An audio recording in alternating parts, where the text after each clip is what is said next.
Integration, the elephant in the boardroom.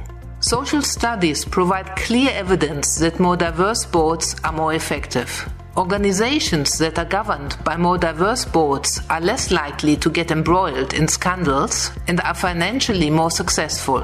The business case is very clear and diversity is increasing. However, diversity and diverse recruitment is all but the start. What counts is the integration of people in the boardroom, people of a different gender, different race, different color, different religion, and different background. Welcome to the Better Boards podcast series. I'm Dr. Sabine Dembkowski, founder and managing partner of Better Boards. We make the boards of the most ambitious organizations more effective. Our mission at Better Boards is to contribute to creating better boards. We do this by providing clients with an evidence-based approach for board evaluations and board development programs. To fulfill our mission, we give a voice to all who care about creating better boards. In this episode, I'm delighted to talk with Yetunde Hofmann about integration, the elephant in the boardroom. Thank you for contributing to the Better Boards podcast series. It's fantastic to have you. Thanks very much, Savina. I'm delighted to be here. Thanks for inviting me. So there is so much talk about diversity, and I'm sure our listeners have heard so many things about diversity. There are so many initiatives underway, and as we are moving on, the focus is shifting from diversity to inclusion. Yes. What does inclusion really mean for you? Thanks, Sabina. Inclusion for me means that, particularly around the board table, it says that my opinion matters and my contribution counts, that whatever I have to say, my voice is heard, not just because, here's a new member of the board, but you know what you have to say is important, that the experiences and skills I have with me, both professionally and personally, are respected and welcome. You know, inclusion for me, particularly around the board table, also means including the voice of the person who may be impacted by our decisions at the board and yet is not in the boardroom. You see, I'm a woman and I'm Black and a person of faith. So it means that after each of my board meetings, as I reflect, I am not feeling that I was disadvantaged in any way. And, I am very encouraged with the actions boards are starting to take towards fostering inclusion, diversity, whether it's gender, race, and so on. But you cannot have diversity if at first you don't start with inclusion. And the last point I want to make, Sabine, is that with regards to global boards of organizations, particularly those with an international footprint that have locations across the world, inclusion means being able at board to think consequentially. What's the knock-on effect of the decisions we make in the board on those locations and those people who are on the front line, whether it might be parts of Asia or Africa, North America, Latin America, wherever it might be. So our decisions have to be made consequentially. So that's what inclusion means to me. So I think we made really quite some progress on diversity. I think inclusion is still, as we said in the title, the elephant in the room. When you reflect on your career and on the boards you were sitting, what behaviors of leaders did you personally find helpful? Sabina, it's amazing. It's a great question. As I look through the different boards I've been on, the things that have been most consistent that has been very helpful is when the board chair has been accepting. And what do I mean by that? Saying, okay, we all are individual. We all are different. We all have different backgrounds. Even if the board may look the same, still they are different. And so you have a board chair who recognizes the individuality of each of the board members. That's the first thing. And so the acceptance for me is absolutely critical. The second thing is the consistency and integrity.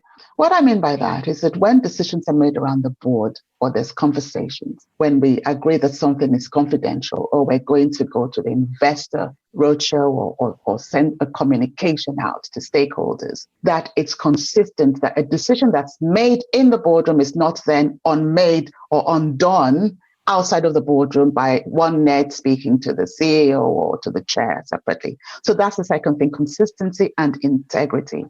And the third one is the understanding of their responsibility.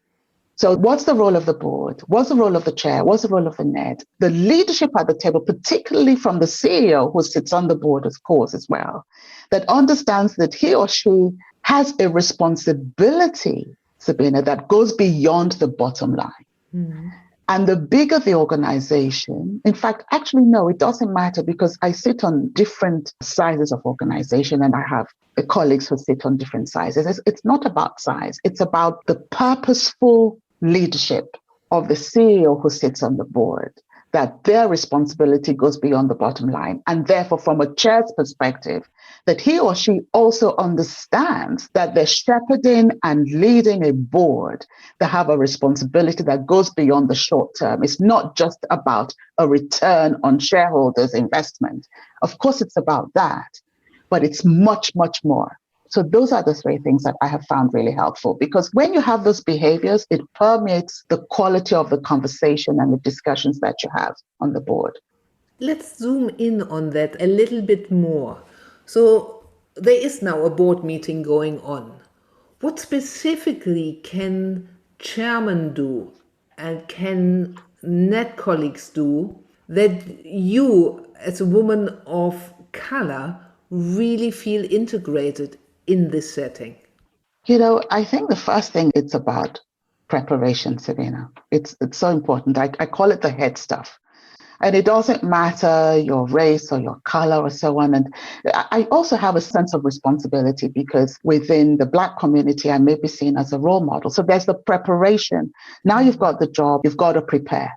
Read up again. I immediately set myself Google alerts on the organization, every aspect, try and read the annual reports and accounts, ensure that I have a thorough induction to understand how the company really works and how decisions are made. And in fact, a great CEO is somebody who would be willing for you and encouraging of you to spend time in his or her organization. Read the strategy documents, past and present. That's what I call the head stuff. But that is what you are doing. I'm more interested yes. what the others can do that you feel integrated. I see what you mean. Well, first of all, there's something about discussing the value of difference before I even join the board. Mm-hmm. Any board that's going to go out to bring a person of color or different to them, they've got to first understand why they're doing it. What's the value of difference? If you look at the Parker Review of 2020, it indicated that only 37%, Sabina, only 37% of the FTSE 100 boards have no Black representation. And then if you go further down the FTSE, almost 70% of FTSE, of FTSE 250, have no Black representation. Yep. And only 8%, if that, of the FTSE 350. So I think what boards looking to integrate people of color onto their boards, first of all, they've got to have a conversation before they even go to search around the value of difference. And there's got to be an honesty around that because everybody's human. So each of those board members and the chair and the CEO who are pivotal in making these decisions have got to address their own biases. They've got to look in the mirror and say, what are my own biases, and deal with them honestly. Once you've done that, then there is what you do regarding the onboarding. And the onboarding, like any good onboarding process, you've got to ask somebody like me, what would help you integrate the fastest? And you've got to remember that everybody's inherently individual. So be willing to discuss the elephant in the room. You know, what will help you integrate? You know, we all talk the same way. What's our language? How can we be proactive in ensuring that your contribution is heard? And the third thing is never assume that a person of color is a subject matter expert on race. So therefore, it's about the individual, asking them what will have you, Yetunde, have you, Akosua, whoever it might be, integrate. And then once the person is in, there's got to be a good standard of inclusive behavior. It's about listening. A great chair would always go around the table to invite contribution, to notice when a NED isn't speaking, when they are, listen, and then, of course, demonstrate that the contribution counts. Maybe in the beginning, over-exaggerate. And I know people might say, well, I don't want to pretend, I don't want to give special treatment. Well, actually, sometimes you might need to go the extra mile to ensure that somebody who's different, who feels different and looks different and sounds different, is integrated effectively on the board so that they can bring all the capabilities Absolutely. that they have to the board performance table. So some boards have good induction programs. Others are still thinking about having an induction program. Yes. Yeah. Yeah. What do you think? How should a good induction program really look like? A great induction program is a great induction program, regardless of the nature of the person that's joining. So, I think I was saying earlier about all the preparation, first of all, that's briefed with the candidate. And this is how I would look at it, all that preparation. But then as you come into the organization, it's the one-to-one conversations that are had even before the first board meeting with the CEO, with the chair, with the CFO and the CHRO. And particularly if you're going to be, because I sit on the audit, the remuneration and nomination committees of some of my boards, and the conversation with the CFO and the chair of audit is one that really helps you understand the nuts and bolts, the infrastructure of the organization. And I would say to anybody, particularly you're coming onto a board for the first time, an audit committee, sit on that committee as a member. Of course, you have to be a finance director to chair one, but to sit on it, to understand the risks of the organization, how the organization lives and breathes. That's the first thing. And then it's also great to spend some time, if the board and the chair and the CEO are willing, go on a couple of investor roadshows, dial in onto the stakeholder engagement meetings that take place. That's the second thing. And thirdly, walk the floor of the organization. That's part of the induction, because you get to feel of the talent, of the culture. Of course, the annual report, which naturally is a given you'll read, the annual report will be full of information on culture and what they're doing on diversity, gender equality, etc., etc. But when you walk the organization, visit a couple of sites, and if possible, depending on the planning cycle and with the permission of the CEO, of course, maybe attend one of the review meetings as an observer and ask questions. Never be too proud to ask questions and to listen and be respectful, because that demonstrates trust when the CEO says, of course, you can attend some of our review meetings. So that way you get a great sense of the organization, that when you get to board, you're asking the right questions. The CEO, the chair, the rest of your colleagues around the board appreciate the value that you're bringing. Oh, fantastic. These are some great tips for elements that should really be in an induction program. Yetunde, you talked about the value someone can bring to the table who is different. What is the value for organizations? Why should they do this? Well, we have all the McKinsey, all the big consultancies have written fantastic papers and documents on the value of difference and diversity. And yes, I think there is a lot to be said for a board that has different capabilities on their board. And difference comes through different outlooks. If you look at it, if you take a board like a house, you want people who are sitting upstairs, but it's still looking out of different windows. One window might be looking at fields, one window might be looking at the sky, but it's still the same house. And those different perspectives make for a very rich conversation. And increasingly, the world is becoming a global village. So when you have a board of people that have different cultural experiences, whether it's because of the nature of the businesses they've grown their careers in, or the nature of their backgrounds and their outlooks, their race and what they've seen, that allows richness and depth. A question asked here might be one that's never even been imagined to be asked on the other side. And that's what helps. And increasingly, organizations are beginning to see that if we're going to understand our consumers, and consumers themselves are getting diverse, they're all over the world, they want things now, yesterday. The more your board is realistic and gets a sense and comes together with a mindset of consumer, a mindset of client, a mindset of customer, the more powerful that board can be. So difference is so awesome. I mean, on some of the boards I sit on, we have a look at we do a skills gap matrix with skills gap analysis. And we say, oh my goodness, could we have, who else do we need on our board? What kind of capabilities do we need? And we might say, well, we need somebody who's had an experience of large scale change and transformation, operating model, combined with maybe embedding digital. I mean, that's the value of difference.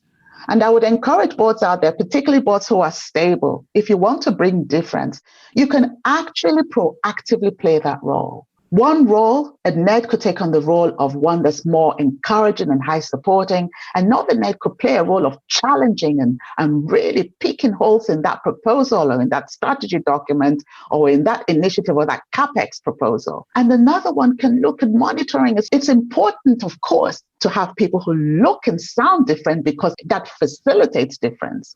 But in the short term, you can also proactively choose to have different lenses around the table for the good of the organization, the stakeholders, and the communities that your organization serves. Fantastic. I love the analogy with a house. That's a wonderful picture. So what should our listeners take away from this podcast? What should they take? Well, I think with every situation, if you want to look at the first thing I think the listeners should be taken away, is there an elephant in your boardroom? That's the first thing. Is there an elephant? Is there more that we could be doing around the notion of inclusion, even as we are today? Does everybody around this table feel that they can be open and they can share their perspective without the fear of being seen to be rocking the boat? That's the first thing, because to do your role good. Then the second is to say, well, if we were to really get creative, innovative, depending on where you are as a board, are you in a turnaround situation? Are you in high growth? Are you looking at M&A possibilities? Are you looking at expansion into white spot market, etc.? What you're looking at your operating model, whatever it might be. Then to ask, who should be in the room when we're making some critical decisions? And a board that serves is one that would say, we may not have all of the right people in the room. And therefore, for this particular decision process, we might need to get X, Y, and Z from this part of the organization to come into the room and give them an equal place at the table during this discussion. That's the second thing. And then thirdly, of course, according to governance and what the government is saying, then you have a look as you're coming to the tenure of your board directors. Could this be an opportunity to proactively go out and hire somebody of color, of a different gender, of a different orientation, whatever it might be? Do we do this proactively? And for what reason and for what purpose? In such a way that should they come in, they know that they've been hired for the value and the skills and the capabilities and the contribution they're going to be making to our success. Fantastic. Thank you so much for contributing and speaking so openly about the challenges of integration on the Better Boards podcast series. You're very welcome, Sabina. It's been so enjoyable. Thank you. If you would like to hear more about our research, our approach to internal and external board evaluations and board development programs, contact us. We at Better Boards are delighted to hear from you. You can best reach us on info@better-boards.com. Thank you for listening.